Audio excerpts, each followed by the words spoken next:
Hello student, मैं हरदेश शर्मा आपके लिए ऑनलाइन क्लासेस की सीरीज़ में हर दिन कुछ ना कुछ नया लेकर आता हूँ। आज भी हम कुछ नया सीखेंगे, तो चलिए इस क्लास को स्टार्ट करते हैं।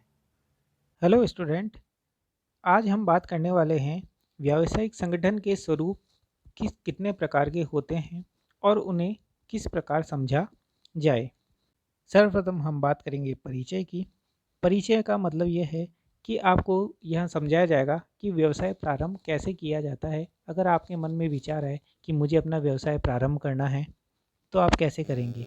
जैसे कि यहाँ बात हो रही है व्यवसाय प्रारंभ करने की, आप उसके लिए कोई योजना बनाते हैं और उस योजना को वर्तमान व्यवसाय का विस्तार भी कह सकते हैं, या हम अपना कोई व्यवसाय पहले से चला रहे हैं, उस व्यवसाय का हम क्या करना चाहते हैं, विस्तार करना चाहते हैं।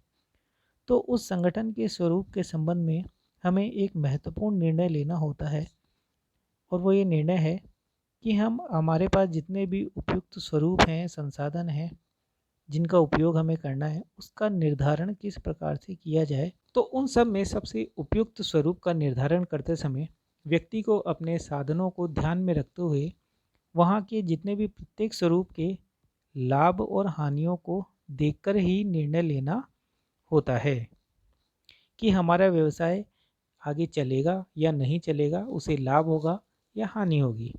इसीलिए व्यवसाय संगठन के स्वरूपों को मुख्य रूप से 5 भागों में बांटा गया है। वे भाग कौन कौन से हम देखते हैं। सर्वप्रथम बात करें, पहला जो प्रकार है वो है हमारे लिए एकल स्वामित्व व्यापार। दूसरा है संयुक्त हिंदू परिवार व्यवसाय, जिसे हम HUF, Hindu undivided family, HUF short में आप ये भी कह सकते हैं।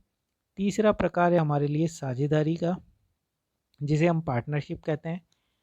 और चौथा है सरकारी समिति, जिसे हम कोऑपरेटिव सोसाइटीज़ भी कहते हैं। और लास्ट है हमारे लिए संयुक्त पूंजी कंपनी व्यवसाय। तो हम कह सकते हैं मुख्य रूप से हमारे पास जो व्यवसाय के प्रकार हैं वो 5 हैं। कौन कौन से? एकल व्यापारी, HUF हिंदू अनडिवाइडेड फैमिली संयुक्त हिंदू परिवार, तीसरा है साझेदारी, चौथा है सहकारी समितियाँ कोऑपरेटिव सोसाइटी, और लास्ट पांचवा है संयुक्त पूंजी कंपनी, जिसे हम कंपनीज कह सकते हैं, जो निजी कंपनी और सार्वजनिक कंपनी हो सकती है। तो इन पांचों प्रकारों में से आज हम बात करने वाले हैं। सर्वप्रथम बात करेंगे हम एकल स्वामित्व की, कि एकल स्वामित्व का व्यवसाय क्या होता है, किस प्रकार से होता है। तो सबसे पहले इसकी बात करने से पहले मैं आपके सामने एक बात रखूँगा कि मान लो आपके घर पे कोई गेस्ट आए और आपके घर पे दूध ख़त्म हो जाए, चाय ख़त्म हो जाए, बिस्किट ख़त्म हो जाए, या इनमें से कुछ भी ऐसी चीज़ें हमारे पास नहीं हो, तो हमारी मम्मी हमें बिस्किट्स या चाय या दूध लेने के लिए हमें हमारे मोहल्ले की दुकान में, आसपास कॉलोनी की दुकान में भेजती है। तो हम वर्मा जी या शर्मा जी की दुकान पे जाकर के उस वस्तु की मांग करते हैं। हमें दूध, कॉफ़ी, बिस्किट्स जो चाहिए हमें चाहिए होता है, हम वो वहाँ से ख़रीद के ले आते हैं।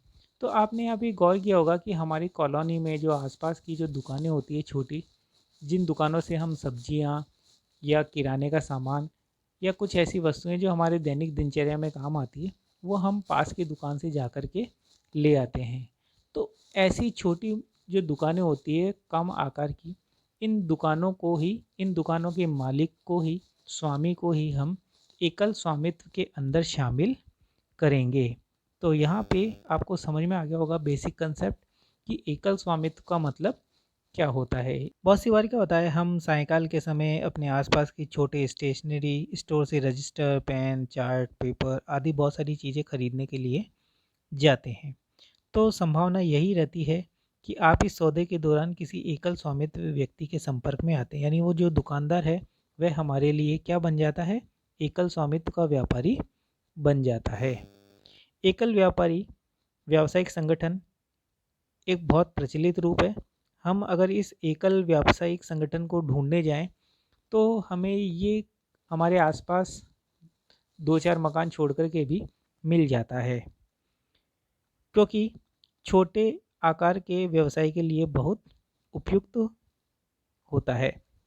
विशेषतः व्यवसाय के प्रारंभिक वर्षों में एकल स्वामित्व उस व्यवसाय को कहते हैं जिसका स्वामित्व, प्रबंधन और नियंत्रण, ये तीनों ही चीज़ें एक ही व्यक्ति के हाथ में होती है। यानी हम यहाँ कह सकते हैं कि एकल स्वामित्व वाले व्यवसाय के लिए जब एक व्यक्ति के हाथ में ही उस व्यवसाय का स्वामित्व, उसका प्रबंधन और उसका नियंत्रण होता है, तो वो एकल स्वामित्व व्यवसाय कहलाता है। जैसे हमारे आसपास की वर्मा जी की, शर्मा जी की जो दुकानें होती है, जिसके मालिक भी वही होते हैं, जिसका प्रबंधन का कार्य, मैनेजमेंट देखने का कार्य भी वही करते हैं, और दुकान को कैसे चलाना है, किसे माल देना है, नहीं देना है, कितना लाना है, उन सब बातों का नियंत्रण जो होता है वो केवल वर्मा जी या शर्मा जी दुकान वालों के पास ही होता है। और इसके साथ साथ वही संपूर्ण लाभ प्राप्त करने का अधिकारी भी होता है। यानी अगर व्यवसाय में कोई लाभ होगा तो वो उसे अपने रिश्तेदारों या परिवार वालों के साथ नहीं बांटता है। उस व्यवसाय का संपूर्ण लाभ उस व्यक्ति को ही होगा जो उस व्यवसाय का मालिक है। और यही बात अगर व्यवसाय में हानि हो जाए तो उस हानि पर भी ये बात लागू होती है। जैसे एकल स्वामित्व शब्द से स्पष्ट है, अब यहाँ पे बताया जा रहा है कि एकल शब्द का अर्थ क्या होता है। तो एकल शब्द का अर्थ होता है एकमात्र। और वहीं अगर हम बात करें प्रोप्राइटर, अगर इस एकल शब्द को इंग्लिश में बोलते हैं प्रोप्राइटर, तो इस प्रोप्राइटर शब्द का अर्थ होता है हमारे लिए स्वामी। तो एकल और प्रोप्राइटर शब्द हमारे लिए वही हैं, यानी जिस व्यवसाय का एकमात्र स्वामी हो, एक ही व्यक्ति मालिक हो, वह हमारे लिए क्या कहलाएगा, एकल व्यवसाय कहलाता है। तो अब आपको समझ में आ गया होगा कि एकल व्यवसाय क्या होता है। अब जैसे हम बात करें कि इसमें किन किन दुकानों को शामिल किया जाता है। व्यवसाय का यह स्वरूप विशेष रूप से उन क्षेत्रों में प्रचलन में है जिसमें व्यक्तिगत सेवाएं प्रदान की जाती है। जैसे हमारे पास ब्यूटी पार्लर्स हैं, नाई की दुकानें हैं, छोटे पैमाने के जो व्यापार हैं, जैसे कि किसी भी क्षेत्र का एक फुटकर व्यापारी दुकान चलाता हो, सब्जियां बेचता हो, ये सारी चीज़ें हैं। जैसा कि आपको स्क्रीन पे नज़र भी आ रहा है कि ये सभी हमारे लिए एकल व्यवसायी कहलाते हैं।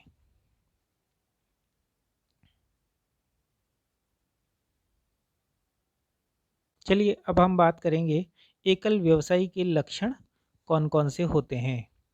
लक्षणों में हम बात करें कि लक्षण यानी कि विशेषताओं की बात की जा रही है यहाँ पे।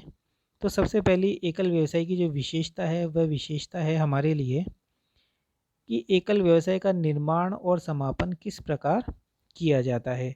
देखो, जब व्यवसाय का आकार ये सबसे छोटा होता है तो व्यवसाय का निर्माण करना और उसका समापन यानी उस दुकान को, व्यवसाय को बंद करना बहुत ही सरल होता है, क्योंकि ये व्यवसाय एक ही व्यक्ति पर आश्रित होता है। तो जब तक व्यक्ति की इच्छा होती है तब तक उस व्यवसाय को चला पाता है, और जब उसकी इच्छा खत्म हो जाए व्यवसाय को चलाने की तो उसे समाप्त भी कर सकता है। इसमें खास खास बातें बताइए। एकल व्यवसाय वाले व्यापार को प्रारंभ करने के लिए किसी भी कानून की वैधानिक औपचारिकता की आवश्यकता नहीं होती है। वर्मा जी की इच्छा हुई, सोते सोते स्वप्न में इच्छा हुई कि दुकान खोलनी है, और उन्होंने सुबह उठते ही 5,000 10,000 का माल लाया और उन्होंने अपने घर में बाहर का जो कमरा होता है उसमें दुकान शुरू कर सकते हैं। इसके लिए उन्हें कानून से किसी भी प्रकार की औपचारिकता लेने की आवश्यकता नहीं होती है। लेकिन कभी कभी यहाँ पे कंडीशन है, लेकिन फिर भी कुछ मामलों में लाइसेंस लेने की आवश्यकता होती है। यानी अगर वो ऐसी वस्तुओं को बेच रहे हैं जिसके लिए लाइसेंस चाहिए तो वहाँ पे वो इस वैधानिक औपचारिकताओं का पालन करेंगे। एकल स्वामित्व के नियमन के लिए अलग से कोई कानून नहीं बनाया गया है, इसके लिए कोई विशेष कानून नहीं है, और व्यवसाय को बंद भी सरलता से किया जा सकता है। यानी जिस सरलता से हम व्यवसाय को स्टार्ट करते हैं उसी रूप में हम उसे आसानी से क्लोज भी कर सकते हैं। इस प्रकार व्यवसाय की स्थापना और समापन दोनों ही कैसा माना गया है, बिल्कुल सरल माना गया है। अब हम सेकंड पॉइंट देखते हैं इसका, वो है दायित्व, कि व्यवसाय में एकल स्वामी का दायित्व कैसा होता है। तो आपको यहाँ पे ध्यान रखना है कि हमेशा एकल व्यापार में जो स्वामी का दायित्व होता है वह असीमित होगा। असीमित का अर्थ होता है कि यदि व्यवसाय की संपत्तियाँ सभी ऋणों के भुगतान के लिए पर्याप्त नहीं है, तो ऐसी स्थिति में व्यवसाय स्वामी को अपनी व्यक्तिगत रूप से उत्तरदायी मान करके उससे अपनी निजी वस्तुएं भी व्यवसाय में उधारी चुकाने के लिए काम में लेनी होगी। जैसे अपनी निजी संपत्ति में अपनी कार, अपनी संपत्तियां भी बेचनी हो सकती है। उदाहरण के तौर पे हम लेते हैं, उदाहरण देखें आप, यहाँ पे उदाहरण है कि अगर व्यवसाय बंद करते समय एक ड्राई क्लीनर है, उस अपना व्यवसाय बंद कर रहा है, तो उस स्थिति में उसकी बाह्य देयता यानी अब उससे उधार मांगने वाले लोग कितने हैं, उसकी जो देयताएं हैं वो 80,000 रुपये की है। वहीं उसके व्यवसाय की जो खुद की संपत्तियां असेट्स है वो केवल 60,000 की है, यानी उससे उधार मांगने वाले लोग 80,000 के हैं और उसकी संपत्तियां 60,000 की है। तो वो 60,000 तक की तो उधारियां चुका देगा, लेकिन बाकी के 20,000 रुपये उसे कहीं ना कहीं से अरेंज करने होंगे, क्योंकि उसकी दुकान की इतनी पूंजी नहीं है।